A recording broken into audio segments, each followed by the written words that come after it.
Bonjour, alors aujourd'hui on va travailler sur les minutes, hein. Hier on a travaillé sur les heures, on a vu qu'il y avait 24 heures dans une journée, que le cadran ne comptait que 12 heures, et donc que pour lire les heures l'après-midi, il fallait rajouter 12 à chaque heure qui était visible sur le cadran. Alors aujourd'hui on va s'intéresser aux minutes. On sait que dans une heure il y a 60 minutes. Par conséquent, eh bien, sur notre horloge, il va y avoir 60 graduations. Alors si on regarde bien, hein, les graduations, ça va être les toutes petites, là, les petits bâtons.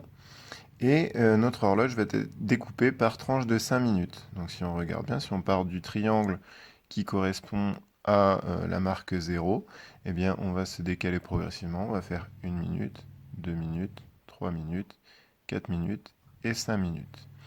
Donc pour aller jusqu'au premier chiffre, le 1, on va avoir 5 minutes. Ainsi, on sait que lorsque l'on va arriver sur un nouveau chiffre, eh bien, on va devoir ajouter 5 minutes de nouveau. Par conséquent, vu qu'il y a 12 graduations, eh bien 12 fois 5, c'est égal à 60. Par conséquent, dans une heure, il y a bien 60 minutes. Alors maintenant, comment faire pour bien lire les minutes? Eh bien, ça va être tout simple, j'ai deux possibilités. La première, je sais que un point correspond à 5 minutes. Par conséquent, là, je suis sur mon 4, je compte 5, 10, 15, 20. J'ai donc effectué 20 minutes de mon heure.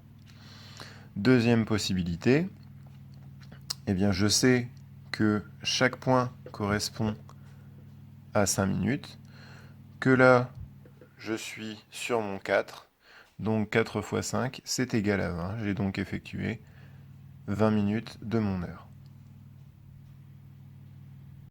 Bien, alors maintenant que l'on a vu comment lire les minutes, eh bien on va apprendre trois mots de vocabulaire qui sont vraiment très importants lorsqu'on lit l'heure. Alors si on regarde mon horloge que je viens de tracer, alors oui vous allez me dire elle est un peu bizarre, mais c'est normal. Donc sur mon horloge, j'ai bien mis les heures qui vont donc de 1 à 12. J'ai mis également l'équivalence en minutes. Donc on a bien dit 1 c'était 5 minutes, 2, 10, etc. jusqu'à 60. Donc 12, 60, tout va bien. Et maintenant on va s'intéresser donc au vocabulaire qui nous intéresse, à savoir écart, et demi et moins le quart. Alors comment est-ce qu'on va faire?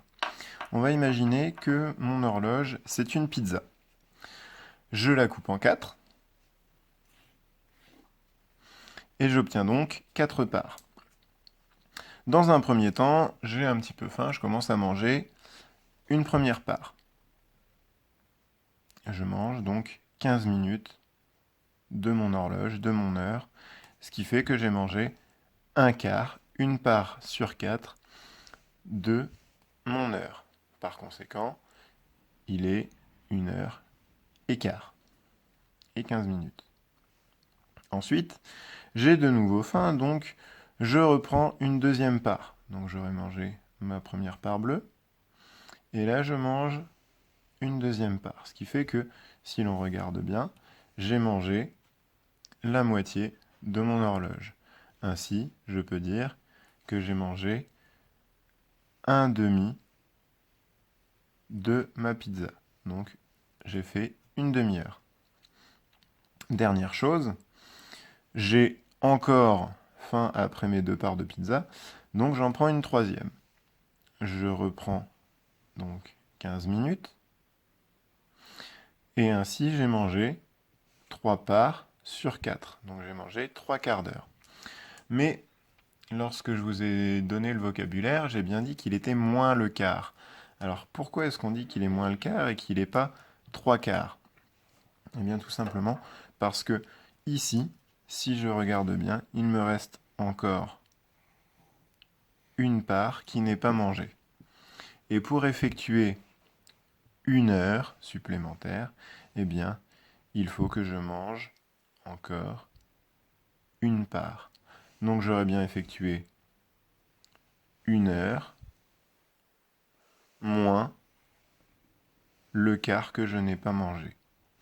Donc, si je fais 15 minutes, je dis qu'il est écart. Si j'effectue 30 minutes, il est la demi. Si j'effectue 45 minutes, eh bien, il est moins le quart, puisqu'il me reste toujours cette part de pizza que je n'ai toujours pas mangée. Maintenant qu'on est au clair sur le vocabulaire, on va pouvoir faire un petit exercice pour remettre en forme. Donc là, sur mon horloge, il est midi pile. Hein, mon aiguille des minutes est bien sur le 12 et mon aiguille des heures est sur le 12 aussi. Alors maintenant, on va avancer progressivement pour aller jusqu'à 1 heure. Donc, on va commencer à faire tourner mon aiguille des minutes, tout doucement. Donc là, il est midi 5, midi 10, midi 15. Et donc là, je peux dire qu'il est donc midi et quart. Je continue. Midi 20, midi 25. Et là, je suis arrivé donc sur le 6. Par conséquent, il est 12h30 ou bien midi et demi. Je continue. 35, 40, 45. Mon aiguille est arrivée sur le 9. Alors maintenant, c'est là que ça devient intéressant. On a dit tout à l'heure que lorsqu'on était sur le 9, on parlait donc de moins le quart. Alors, est-ce qu'on va dire qu'il est midi moins le quart ou est-ce qu'on va dire qu'il est 1 heure moins le quart? Eh bien, rappelez-vous, notre objectif, c'est d'aller jusqu'à 1 heure. Par conséquent, pour aller à 1 heure, il nous manque toujours notre petit quart de pizza qui n'est pas mangé, là, notre horloge qui n'a pas été mangée. Donc, au lieu de dire qu'il est midi et quart ou alors midi et demi, eh bien là, je vais prendre l'heure qui est juste après, à savoir 1 heure, et je vais dire qu'il est 1 heure moins le quart, puisque il sera 1 heure quand on aura effectué ce dernier quart. Donc on regarde, hop, on continue à déplacer mon horloge, et là, hop, il est bien 1 heure une fois que j'ai fini mon dernier quart.